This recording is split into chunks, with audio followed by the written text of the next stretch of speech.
Welcome back to Yahoo Finance Live on this Jobs Friday morning, talking a lot about the state of the U.S. labor market. Certainly saw a rebound today, 850 jobs added back to the economy.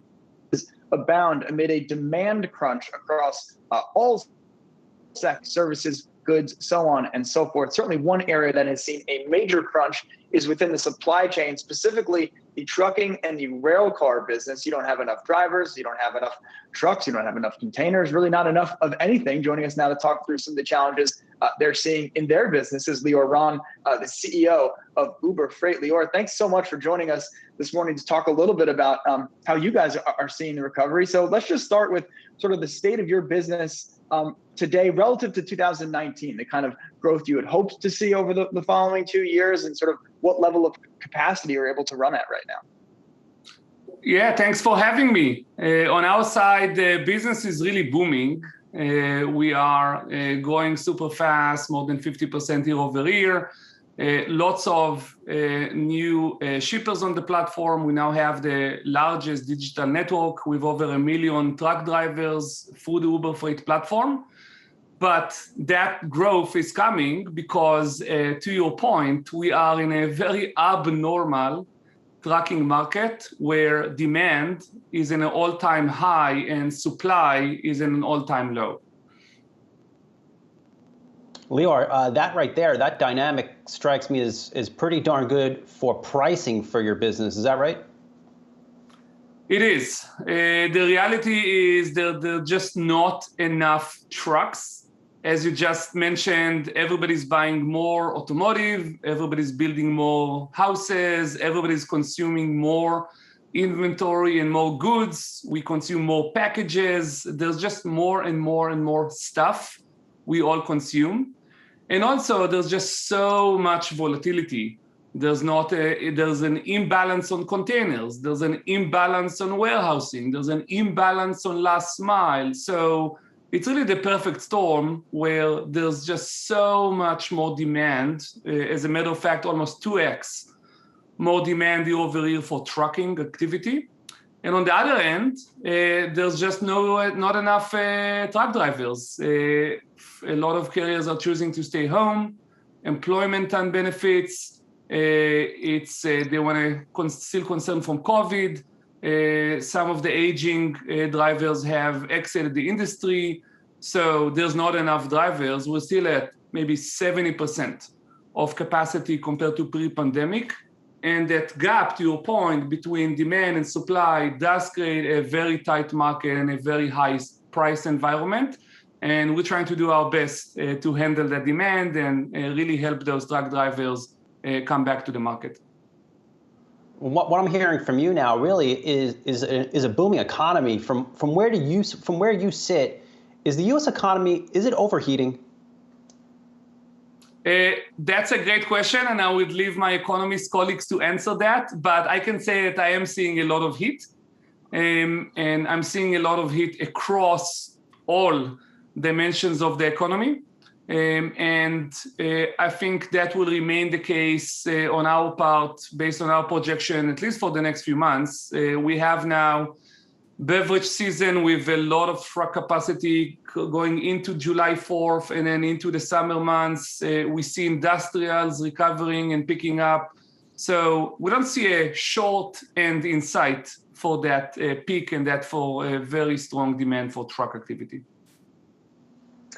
And Lior, I'm curious how you guys are seeing the business right now between that last mile where everyone is spending so much time and attention right now versus long haul deliveries. Is the demand, I guess I should ask, for last mile delivery, both vehicles and staff, is that also hampering some of that longer haul trucking, which is the base of the industry, but I think a little bit more of a grueling part, is a few more licenses involved there, so on and so forth. Is that internal industry dynamic creating an imbalance as well? It does. Behind any last mile shipment, there's a truck making the first and middle mile. So the trucking demand is definitely impacted by the boom of e-commerce and last mile. Uber has benefited from the last mile activity, and Uber Freight is definitely seeing momentum from all of that last mile action and activity going into the middle mile.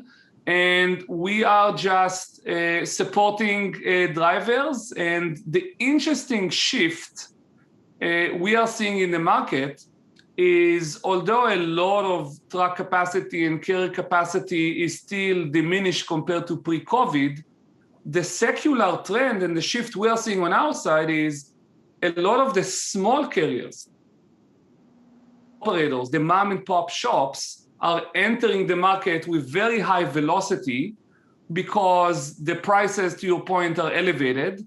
It's much easier for them nowadays to get a truck, fill demand with platforms like Uber Freight. And as a result, actually, there's a secular shift where compared to last year, there's almost 3x more new registrations coming from the small guys. And as someone who's trying to empower the small guys with technology, that's definitely a very strong trend, and it's definitely something we're very excited of seeing, and it's definitely an opportunity to bring back some of that capacity by really supporting the small guys and allowing them to make an earning and come back to the market. And Lior, before we let you go here, how much longer before we see an autonomous semi-truck on the road in a critical mass? The billion-dollar question. Thanks for asking. Or I would say probably it's now the $100 billion question. It's happening, but it's going to take some time.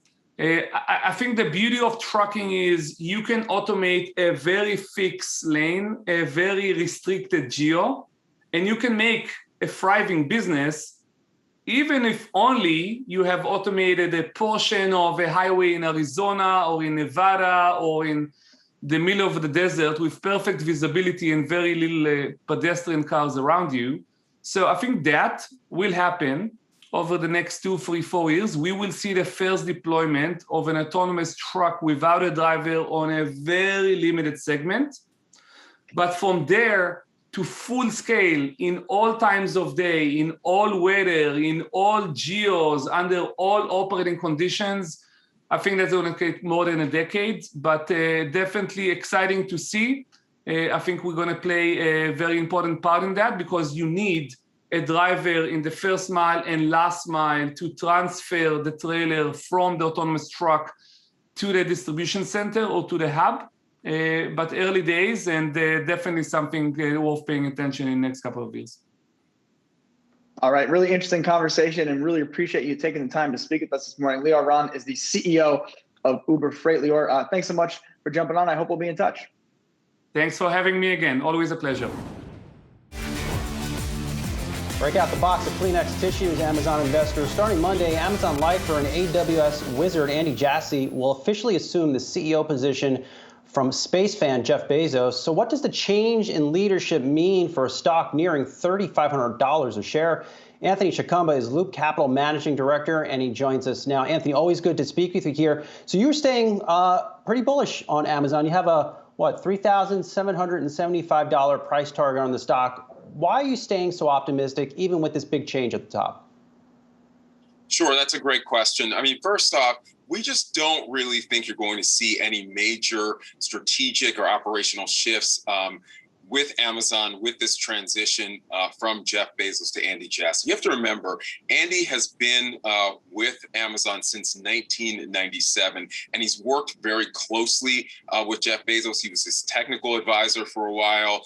He co-founded AWS with Jeff. He's on the S team. So I just don't really think that we're going to see a wholesale shift in strategy. The other thing you have to remember is that Jeff Bezos is the largest Amazon shareholder with a 10% stake. He's also going to be executive chairman, assuming he makes it back from space, okay? And so he's still going to have a lot of influence at the company. And then finally, if it ain't broke, don't fix it. And with the, these record numbers that we're seeing from Amazon pretty much quarter after quarter after quarter, why would it make any sense for Andy to make any change in the strategy? So we don't really expect any major changes.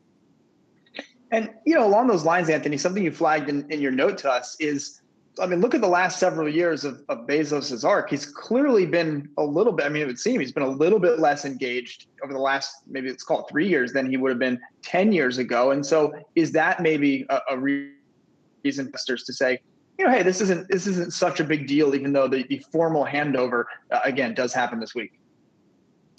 I think that's 100% correct. So, look, I don't know exactly, when the transition started, but, he's been a very, very different CEO the last several years than he was, in the early days of Amazon. I mean, you're seeing him go more Hollywood, right? He's showing up at these Hollywood premieres and at the Golden Globes and at the Oscars. He's got this, new girlfriend. I guess it's not all that new at this point. It seems like he's more and more involved, with Blue Origin. He's reportedly building this super yacht. So clearly, this has been a transition that has been years in the making. Anthony, then what is Andy Jassy's biggest challenge? I think that the biggest challenge for Andy, I think there's going to be two challenges. One is, look, he has been laser focused on AWS for the last several years and has done a spectacular job. I mean, AWS is, I would make the argument as one of the most powerful tech companies in the world. But he's never really had to focus nearly as much attention on the rest of Amazon's business, right? And this is a company that is increasingly diverse. They're doing a lot of different things that he hasn't been as involved in.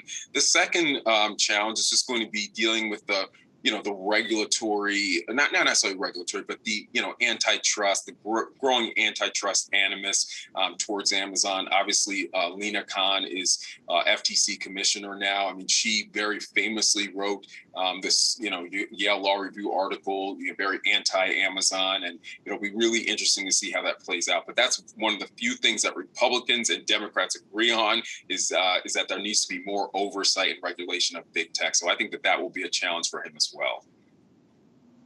And along those lines, Anthony, I'm curious as an analyst how you are thinking about those risks today. Is it something you have in your model? Is it something you're kind of monitoring? And at what point might that be a more material consideration here rather than just, something fun for the media to talk about? Yeah, that's a great question. I mean, look, it's not something that I'm factoring into the way I think about Amazon. I think it's really tough to do that, quite frankly, because there still is so much uncertainty. Just earlier this week, you saw Facebook, with this big, court case that went their way, and which makes me, think that once again, any type of breakup of big tech is probably many, many years, in the offing, if it's even going to happen at all. The other thing is, I'd make the argument that, a breakup of Amazon would not necessarily be a bad thing. I talked about AWS, which Andy, like I said, co-founded and ran for many years. I think there's a credible argument to be made that AWS is not being fully valued by the market as part of Amazon. So I'm not sure, if, worst case scenario, Amazon's broken up, that would be a bad thing from a shareholder value creation perspective. Anthony, a little more near term in nature. We've seen some reports over the past few days of a disappointing Amazon Prime Day. Have you had to lower your estimates at all? No, not at all. Look, I think that, first off, remember, these are, estimates, right? We haven't got any hard numbers from the company itself. And we're just talking about a 48-hour period out of a 90-day or so quarter. So it's not something, honestly, that I'm very concerned about. Anthony, while we have you here, you were the first analyst that we talked to in the street that dropped coverage on GameStop. And you really, this is ridiculous. It's hard. You just can't cover this company. But now that they have a new management team, a new board, are you inclined to relaunch coverage on a GameStop, or you just really continue to sit on the sidelines?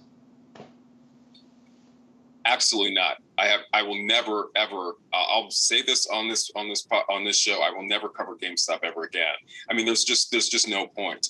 Look, the stock is down from $483 to, I guess, $200. I still don't think it's worth anything even remotely close to that. I guess it's a nice segue from Amazon because they've hired a ton of Amazon executives, but I just keep coming back to, the doctor's, prescription doesn't match the disease. Amazon is a great e-commerce retailer. There's no question about that. But GameStop's primary problem is that more and more gamers are downloading video games. And so you can have a much better website, but it's really not going to make any difference. It's like going to the doctor and saying, doctor, I've got stage 4 lung cancer, and he gives you a prescription for erectile dysfunction. I mean, it just doesn't make a whole heck of a lot of sense.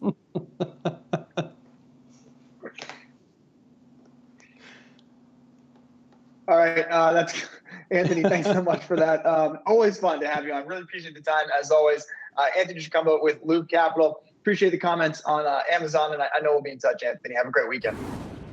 All right, welcome back to Yahoo Finance Live on this Jobs Friday morning. Let's bring in the U.S. Secretary of Labor, Marty Walsh, once again to talk about this month's latest jobs data. We're also joined by Yahoo Finance's Jessica Smith. Secretary Walsh, thanks so much for jumping on. Let's just start with how encouraged the administration is with this kind of data. Last couple of months we've seen numbers that were a little bit short of what economists had expected, and we see in the month of June a beat relative to those expectations. Yeah, certainly this month report is a good, solid report. 850,000 jobs you can't complain about. Good growth in the leisure hospitality area, in the restaurant area. We're seeing some moderate wage growth as well, which is good for workers. But it still shows that the president's economic plan is working and his vaccination plan is working. But we still have a little ways to go. The unemployment rate in the black community at 9.2%, and the Latino community 7.4%. Certainly is something that I don't want to highlight in a positive. So we have work to do there. Hi, Secretary. Jessica Smith here. We did see the number of long-term unemployed rise by more than 230,000. What does that tell you, and how concerning is that for you? Well, we're seeing, actually, could you repeat the question? Because you went out on me there. Yeah, I was just asking about the number of people who have been unemployed for more than 27 weeks. We saw that number increase by more than 230,000. So how concerning is that for you? What do you make of that number? Well, I think it's hard to justify, or not justify, I think it's hard to analyze what that means. We really haven't seen numbers like that before. So we had a conversation about it this morning, and we're watching to see who's coming back on the job force, who's not coming back, and trying to get to the root cause of why that number's so high, or why that number hasn't decreased, really, I should say. But I do think that there's gains. We saw gains in women that left the workforce this month, a bigger gain there. And we're also seeing more people looking for work this month than we have in the past. And we also saw no signs of any type of more people looking for jobs in those states that want to reduce or have cut the unemployment benefit package. So, coming out of this recovery, as you know better than I do, obviously, because you've been doing this longer than me, this is tricky because you can't measure any certain measurements to any other period in the history of our country, really. I did want to ask about those states that are dropping those enhanced unemployment benefits. We should see that this month. So what kind of changes are you expecting to see after those states stop offering those enhanced benefits? Well, according to the governors in those states, more and more people are going to flood back into the job market because the unemployment benefit, the extra unemployment $300 is keeping them out of the workforce. But we've seen no signs of that at all. We've seen even the threat of removing the $300. We've seen no signs of more people looking for jobs in those states, and we're going to monitor that very closely. But at the end of the day, my main focus is making sure that we get Americans back into the workforce. We continue to have an economic recovery that's a strong economic recovery. Work in the areas where unemployment numbers in the black community and the Latino community, where those numbers are higher, in some cases almost double the white unemployment rate. So that's what we're going to stay focused on. And, Secretary, it'll be, I'm sure we'll speak over the coming months on this topic, but I'm curious how you guys have thought about the impact that school could have in the fall, and just the impact that return to normal. We've seen all 50 states now have lifted most of their COVID restrictions. How much of an impact just that return to normalcy has on the economy, even accepting some of these, programs that the government and others have put in place, just the ability to, know where you're going to send your children, certainly likely to be a major bid, at least in terms of labor. It should have a very positive impact as long as we continue to keep the numbers of infections down in our country. It should be a very positive impact in our economy moving forward. If you look at the vaccination plan the president laid out, and if you look at the amount of people that have been vaccinated in our country, generally in those areas where there's high vaccination rates, those cities are coming and towns are coming back stronger. As we continue down the road in September, when September comes around and kids are back in school, that's going to free up an ability for parents to get back into the workforce, those that don't have a place to put their kids right now. So, I'm encouraged about what's going to happen in the fall. I'm just also hopeful, but a little cautious to make sure that we continue to keep the virus under control and eliminate the virus. As a former mayor, that's what I would be preaching every day at press conferences. And we saw when the numbers went down, more people got active and went to restaurants. And then as the numbers went back up, we saw people going back home. So we need to get this virus, continue to defeat this virus. Mr. Secretary, should employers be allowed to require employees show their vaccine cards before going back to the office? That's an area I'm not going to really comment on that area because it's just not my place. But what I am going to do is continue to go around the country and push to get people vaccinated. I was in Indiana last week and I was at a vaccination clinic. I was at one in Pennsylvania the week before and really encouraging people. I was actually at the Indianapolis 500 Speedway and we were encouraging people to get vaccinated in the state of Indiana. And the president has been doing it around the country and other people have been traveling around the country. So my ask to everyone watching today is go out and get vaccinated. It'll protect you, it'll protect your family, and it'll get our American economy cranking on all cylinders. All right, Marty Walsh, U.S. Secretary of Labor. Secretary Walsh, always appreciate the time on this jobs morning, and I know we'll talk to you soon. Thank you. I want to bring on Stephen Schork, Schork Group Principal, joins us now. Mr. Schork, good to be chatting with you again here. I mean, it's difficult to kind of predict what these moves might look like since right now the OPEC Plus meeting seems like there's a lot to decipher there. But what are you expecting in terms of how big an impact that could have on the prices we're seeing now? Well, certainly now, Zack, as you pointed out, with the UAE now coming to loggerheads with the Saudis and the Russians, we're kicking the can down the road and we're adding more uncertainty to a market that certainly doesn't need any more uncertainty. So right now we're looking at focus now that is on simply the demand side of the picture. When we begin to look at the forward curve, commodity prices should be in what's called backwardation. That is to say that prices today for delivery, for consumption today, should trade at a premium to prices deferred from now. Now, a year ago, when we looked at spot prices for crude oil and the market 1 year out, the market 1 year out was trading at an $85 per barrel premium. This is, of course, when oil prices went negative in April of last year. Today, when we look at the premium for spot prices now over the 1 year contract are trading at a multi-year high. So that is to say it no longer makes sense to keep your oil in inventory. You want to take it out of inventory and sell it into the spot market to achieve that higher price. This is fundamentally bullish. This is what OPEC is looking at. They're looking at this rise in backwardation, prices in the nearby rising greater than prices deferred. This is a clear indication that a market is out of balance. Demand has overtaken supply. So the fact that Saudis now and the Russians are not going to be precluded from adding more barrels to the market, again, adds to uncertainty, adds to fear, and you add uncertainty and fear together, and you get the impetus for even higher oil prices. Stephen, what does this all mean from a consumer standpoint? I mean, we anticipate every year sort of gas prices spiking a little higher as more and more people get out on the road, but we're talking about 7-year highs now at the pump. How sustainable do you think those levels are going to be, and what should consumers be prepared to shell out? Akiko, it is still very attractive values relative to the consumer. Yes, I do appreciate they are at 7-year highs, but they're only at 7-year highs because prices, especially over the last few years, have been so incredibly cheap. So now when we look at oil prices, in fact, if we go back to consumer prices at the pump in 1981 during the start of the Iran-Iraq war, gasoline prices at the pump peaked at over $1.90 a gallon.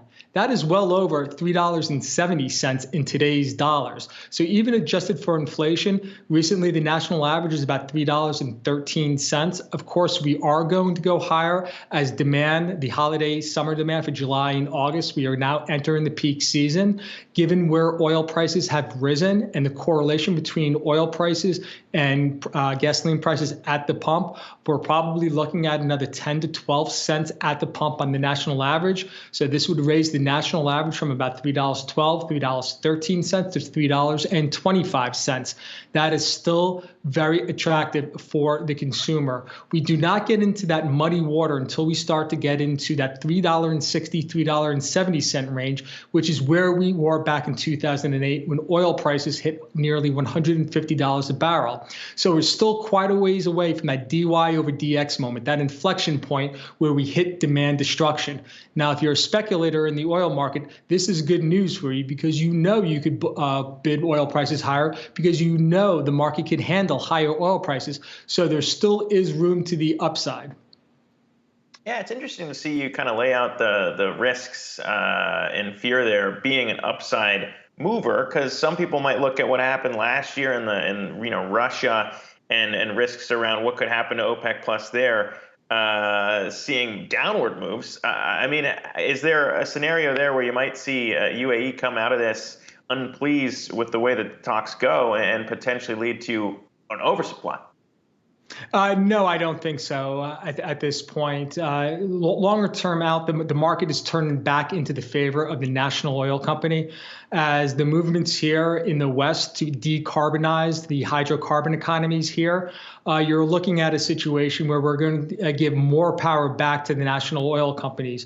So you'll start to see even greater cohesiveness as this market moves back into the favor of OPEC, of Russia, of the non-Western oil producing countries. So it's actually quite a favorable situation to be in a non-Western oil company as opposed to a Western oil company, because as the Western companies decarbonize, bottom line is oil demand is going to continue to grow, not nearly at the rate that it was growing 10 years ago, but it's going to continue to grow for the next 10 years. And the West is getting out of that business, and it's handing that business back to the national oil companies. So the national oil companies, whether you're a part of OPEC or you're a standalone, you have a greater emphasis for greater cohesion because the market is turning in your favor.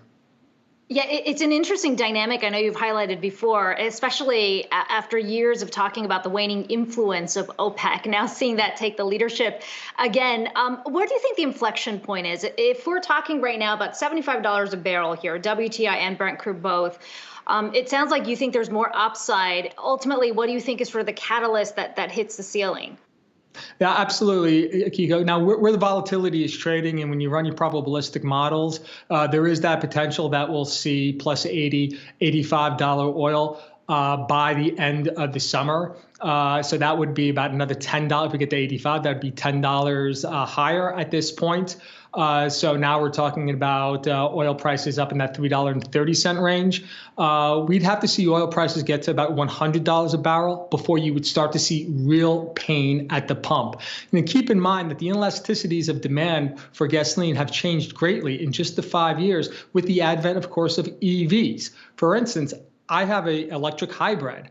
Back in 2008, when gasoline prices at the pump were over $4 a barrel, I was getting killed, as we all were, at the pump every single week when I had to fill up my gas-guzzling SUV. Today, I fill up my hybrid about once every 7 weeks. So there is a greater change in the price sensitivity. I'm not as sensitive to price shocks as I once was because I simply do not have to make as many trips to the gasoline station. So that's a new dynamic that analysts are trying to factor in with that inflection point. But if we go off the historical data, in this market, $100 oil translates into about $3.50, $3.60. That's where I'll venture is that pain point and that inflection point, where beyond that we begin to start to have considerable a hit to the economy as consumers have to pay greater at the pump, in addition to paying what we're already paying at the grocery counter. Yeah. Now, President Biden spoke this morning and addressed that better than expected jobs report. Take a listen to what he had to say. The last time the economy grew at this rate was in 1984. and Ronald Reagan was telling us it's morning in America. Let's bring in Evan Sohn now. He's the chairman and CEO of Recruiter.com. So, Evan, let's just start with your reactions to that jobs report. Of course, better than expected headline figures. We did see that unemployment number tick upward. But what were you pulling most out of that report? What we pulled most out of is that the employers are really having a hard time finding the candidates. We sort of called it chasing candidates. And we saw the recruiters reporting, 50% of the recruiters reported that wages increased, 50% of the wages were increased month over month. And we saw that happen again here. So we saw wages are going up. So hopefully that was a real factor in actually attracting these candidates. There's still lots of open roles, and the unemployment number ticking up is really disappointing for us. The other thing we started to see is that the actual telecommuting jobs, and we saw them fall off, the full remote jobs actually fall off by I think 7% month over month. And we saw that here too, that the telecommuting jobs are actually decreasing. So really looking for the in-person or the hybrid roles are really actually playing a bigger role. We saw recruiting actually grow, and we're seeing that here also in the report as well. Evan, you say that tick up in the unemployment rate to 5.9% was disappointing. But when you look at the reason why it rose, it sort of seems like a positive thing. It's because more people came off the sidelines and are actively now looking for work. So they're being added and counted in that unemployment rate. Do you see that as a positive for the overall labor market? Yeah. Yeah, so one of the things that we were more disappointed about from our recruiter index was the sentiment in the recruiters were actually down. And when the sentiment is down, no one's really looking for a job. I don't know if you saw, there were about 164,000 increase in voluntary churn, so sort of people leaving their jobs. These are numbers that we really start to look at in terms of that overall unemployment, the underemployment, and the need to fill these roles. But yeah, hopefully people are going to start thinking about, we started to say, gee, if I raised wages in May and I raised wages in June, should I just keep waiting until I get the best deal and take that role? People are thinking about taking the summer off. I think there's a lot of things that are really playing into this overall discussion. And are your recruiters seeing this phenomenon that Monster.com actually coined as the Great Resignation? Something like 95% of workers, according to Monster, said that they would voluntarily leave their jobs for a better match and a better situation. And what does that mean for employers and for wages going forward? Yeah, so first off, there is in the U.S. a 22 to 27% voluntary churn. So that's on a regular basis. There is that, let's call it on average, 25% is churning around annually. So there always is this churn. And there have been, Microsoft had a report about it in terms of, gee, as I come out of the pandemic, I stayed put. I want to shift my role. I want to only be remote now. I don't want to be coming into the office. I like that. I want to switch over, whatever that role is. Look, from a recruiter's perspective, whenever there's movement, it really benefits the overall recruiting industry, which is why we're really seeing a very significant growth in companies recruiting recruiters. Is it going to be a great resignation? I think that as you start to increase the overall gig economy and people look for other ways to actually earn income, I think there's a lot of that overall movement. The other thing I thought that was interesting is companies, and you saw that with JP Morgan, say, hey, look, we're going to be in person. And we saw the roles that were, I just mentioned before, that were completely remote actually shifting over. And I think that's going to actually have its impact on the overall work culture. Now, Evan, some of that wage growth kind of leveled off a little bit, but if employers do want to get some of their employees back into the office, are you anticipating that in the next couple of jobs reports through the summer into the fall that we are going to start seeing those figures really start to tick upward as you mentioned, those employers really need to start chasing candidates? Yeah, so I think there's a lot of incentives now to actually get people to come back to work. You're seeing companies pay for interviews, there are staying bonuses, et cetera. The other thing that we saw this past report were that the pool was opening, the number of jobs that didn't require a college graduate degree actually increased. So perhaps what we're seeing is the employers open up the pool. It's more skills based. And we started thinking about this probably about 6-7 months ago, that the term give it the old college try would be replaced with give it the old skills try. And that would really play into what we're going to start seeing as companies say, gee, I need to fill these roles. I want to change the dynamic. Either I'm going to pay more or I'm going to expand the pool by not requiring a college degree and more skills based. So, Evan, what roles are recruiters seeing the most demand for at the moment? IT is always big. I think we saw an uptick in the construction, sort of skilled labor construction roles. I think logistics was actually up a little bit. And what's interesting is, the less remote were actually ticking up, right? So the construction ones, the logistic ones, those are really more in-person or hybrid, et cetera. And obviously IT, we saw tick up a little bit, just a smidge.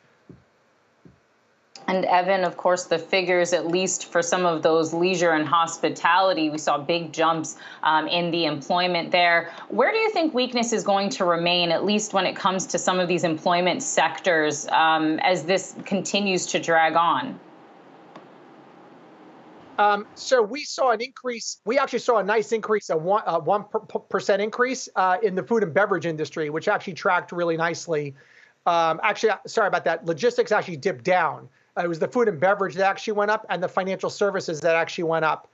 I think that and the skills trade actually went down. Sorry about that on the numbers here now. Just looking at it, manufacturing went up a little bit, and hopefully those manufacturing roles actually start to seriously come back over the next couple of months, and other things like hospitality.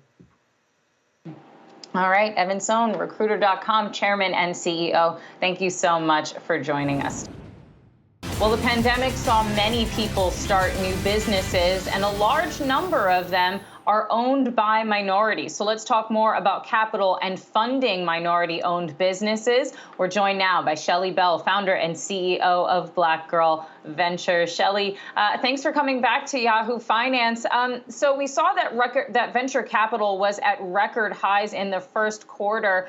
Are Black founders, are minority founders seeing an uptick in the amount of funds that they're able to raise as well? Yeah, I think that we're seeing some things happen. I would say that out of the over 100 billion that was invested in the last year, 1 billion of that went to Black founders. I mean, that's still at the 1%, right? But what I will say is that we saw that go to a Series B round. So your Calendly and Fenty by Rihanna, they raised over 100 million in those rounds. So it is historical for Black founders to be going to the Series B round, right? So it is a start. I would say, like, women overall, we saw an increase from 2% to 11%. But when it comes to funding minority founders, we're still seeing that the number is 1% or less. So we still got a lot of work to do. A lot of work indeed, but definitely a good start. So where are you seeing the most interest? What kinds of businesses are getting off the ground here as we move out of this pandemic? I'm seeing a lot of interest in CPG companies, product-based companies that can ship, that can scale easy through technology. I mean, of course, tech companies are high growth companies, so there's always an interest there. But what we're noticing is that during the pandemic, consumers are still ordering, like while people are quarantined, and now people have adapted the habits of ordering online. And so with that, consumer products are really taking off. Curious to know, Shelly, just as we do come out of this pandemic and we are seeing people, leave their houses and buying more products and actually visiting businesses in person, what more do you see it needs to be done to really help those Black and brown founders as they, move out of the pandemic and try to grow their business? Yeah, one of the challenges that Black and brown founders face is a lack of access to influential networks. And so during the pandemic, that was a hardship that got even worse on top of businesses closing and people having to pivot. So what I'll say is that we're going to need people to open up their pockets and open up their networks to continue to help these founders grow. Because if they grew, as they grew during the pandemic, that means they're going to be hitting a spot in their business where they're going to need another infusion of capital. The journey of business is where your product works, it takes off, or your company works, it takes off. And then there's a place that you may hit where you need to hire. You need to, sell more, find different manufacturers. You've taken some risks that maybe didn't work out and you need to upgrade things. That is where we're going to see that people still need to continue that infusion of capital. But I think it's going to be the need for more capital and the need for networks and supplier diversity through those networks. So having the big box retailers really figure out how they do business really well with small business.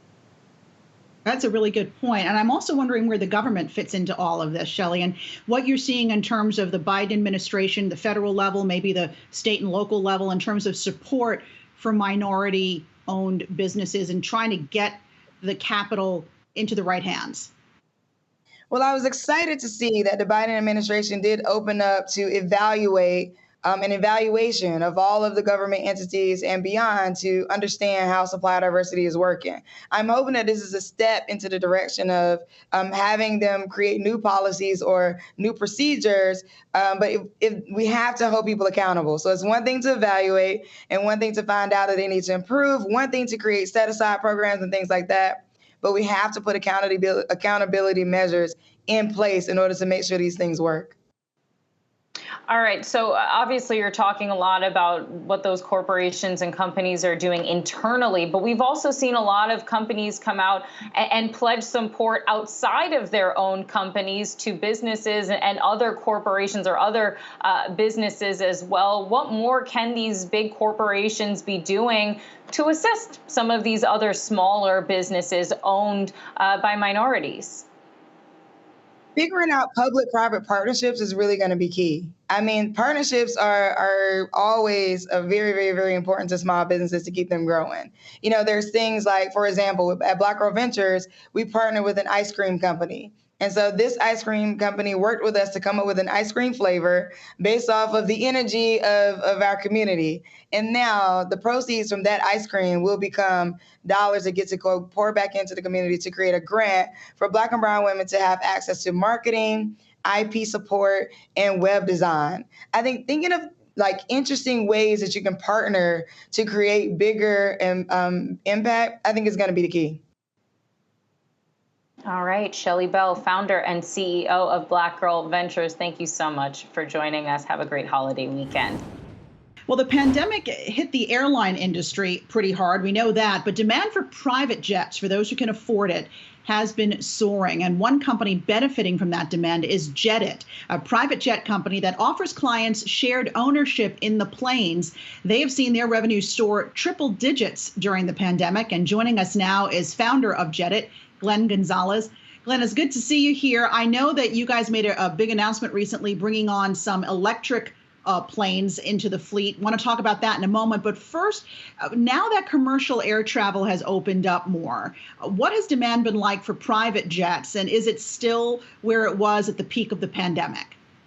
Happy holidays, Alexis. It is still up for us, and we're super excited about the trajectory ahead. From the beginning, JetIt and Jet Club, we've been very focused on creating a solution that's in line with how people travel, the habits behind that travel, and when they're traveling. And that being said, it's just the natural evolution of transportation that people are looking for more autonomous and efficient travel. Although the airlines are coming back, we are still incredibly busy. We are at all-time highs across our entire industry. It's not just JetIt, it's not just Jet Club in Europe, and it's not just JetIt Canada in Canada, of course. It's across the board, and we're excited for our industry, and it's up to us to continue to prove our value to the marketplace. You know, Glenn, when we talk about electric vehicles, at least, we hear a lot of drivers talk about that range anxiety. What are you guys doing to really combat that anxiety, perhaps in pilots, but also in some of the folks that are going to be getting on your planes? I wouldn't want to be in a car that loses battery, and I definitely don't want to be in a plane that loses any power either. Yeah, great question, Kristin. I think the entire industry is dependent upon pilots as well as an aircraft that's certified.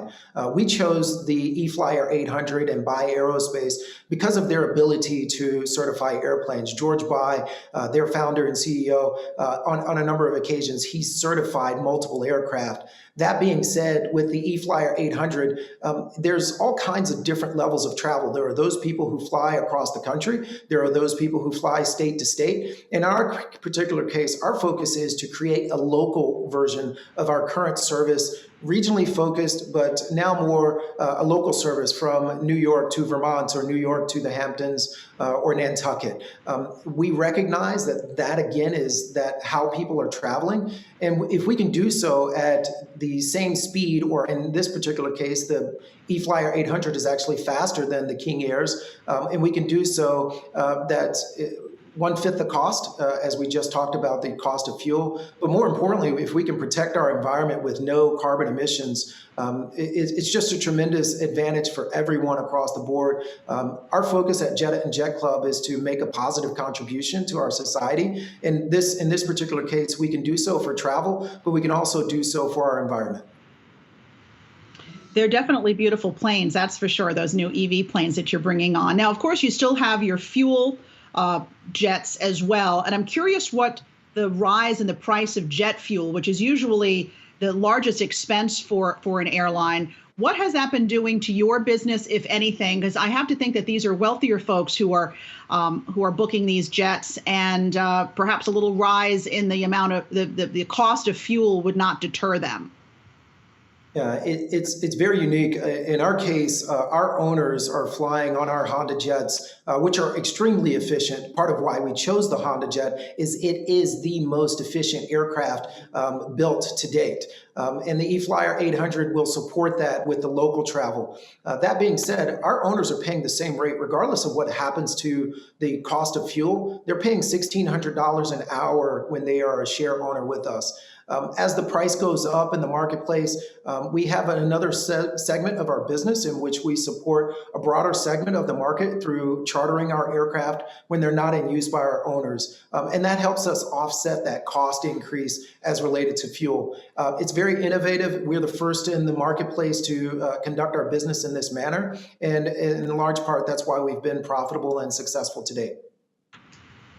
$1,600 an hour seems pretty pricey. Talk to us about that hybrid fractional ownership that you guys have. Tell us a little bit more about that model, and does that help keep costs low for some of your clients? Absolutely. It is the lowest value in the marketplace. So if you're flying from New York to Chicago and you're flying with your family first class, you're spending $600 to $700 per ticket anyway. Now, in this particular case, it's your airplane for $1,600 an hour. So the hour and 40-minute flight is less than $3,000. So in a large part, you're traveling at the same cost on a private jet without TSA, without the security, without the waiting lines at the airport. You show up to the airport, you hop on, you're with our team supporting you. Our professional pilots are also great people that you can have a relationship with. And you show up, you fly away, you fly to the airport closest to you, and you go about your day, you go about your business. This being July 4th, great opportunity to get out and celebrate. And the new freedom that we have as people across the country are becoming more vaccinated, as our country's opening up, as Europe is opening up for our colleagues with Jet Club. So the $1,600 an hour, it may seem relatively expensive, but in the terms of private aviation, to have that much value, it's unmatched in every way. All right, Glenn Gonzalez, founder of Jedit. Thanks so much for being with us, and you enjoy your holiday.